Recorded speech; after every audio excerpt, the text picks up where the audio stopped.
Don't call it global warming, call it climate change. Not drilling for oil. Energy exploration. That's not a war.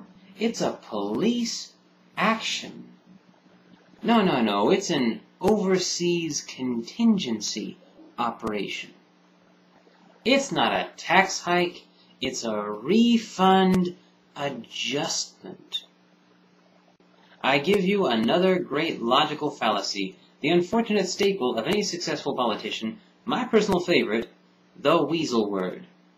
This is what results when a highly descriptive term is replaced with something not exactly false, but misleading nonetheless. Someone talking about climate change could be referring to global warming, but usually isn't, at least not until recently.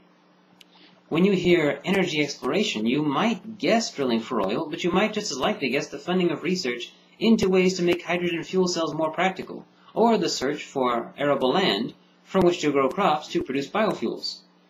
When you hear a public official making the case for something, ask yourself how clear are the explanations involved.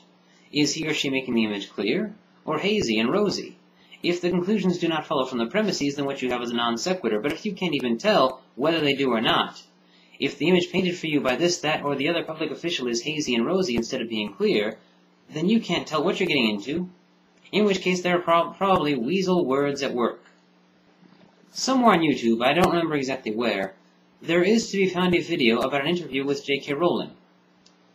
In the comments, I came across this crackpot trying to make the case by the Bible that Harry Potter is evil because it glamorizes witchcraft, which is of the devil and leads to the lake of fire, blah blah blah.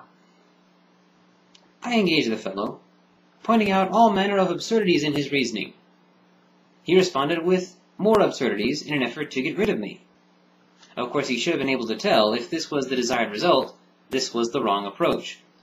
This went on until finally, apparently having run out of patience, he told me I need to practice a little intellectual reverence.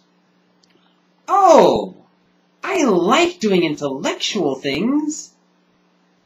But let's think about this for a moment. What was he really saying? Practice a little intellectual reverence. Be intellectually quiet. Shut intellectually up. You need to practice a little intellectual reverence is a really rosy way of saying you need to shut up. The intellectual part is just to shine it up. When I read that comment, I swear I heard the Rafflecopter fly overhead.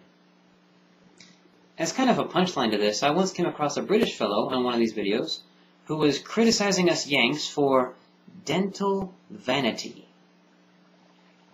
Perhaps I should have invited him to this channel.